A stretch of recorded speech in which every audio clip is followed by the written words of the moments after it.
First I remember hearing of Junction, Texas was about 8th grade or so when the Junction Boys made-for-TV movie came out. It was the story of the legendary college football coach Bear Bryant during his time as head coach of Texas A&M, before he went on to win 6 national titles with Alabama. Coach Bryant had just gotten hired at A&M in 1954 and felt that many of the players he inherited on the roster were weak and not properly trained, and that they needed a camp away from the distractions of campus to toughen them up before the season started. So he arranged for the team to come to Junction for 10 days starting on September 1st, 1954. At the time, Junction was having a severe heat wave and was in the middle of the worst drought in the recorded history of the region. Practices during camp in Junction began before dawn and usually lasted all day, with meetings at night running until 11 p.m. And they weren't allowed water breaks during practice because back then the thinking was that water made you soft. And each day, more and more players would quit. And by the end of camp, there were only 30-something players left, down from about 100 initially on the roster when Coach Bryant took over. And as I was driving and hiking through this beautiful country around Junction and in South Llano River State Park, I was thinking that what I was seeing sure didn't line up with the wasteland I remember seeing in that Junction Boys movie.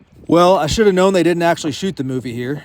In fact, they didn't even film it in the United States. The whole Junction Boys movie was shot in Australia, and they trained a bunch of Australian actors to speak with 1950s Texan accents. So back to the 1954 season. A week after Camp in Junction ended, the Aggies lost their season opener against Texas Tech, and they would go on to finish that season with a 1-9 record. And that was the only season with a losing record in Bear Bryant's 38-year career.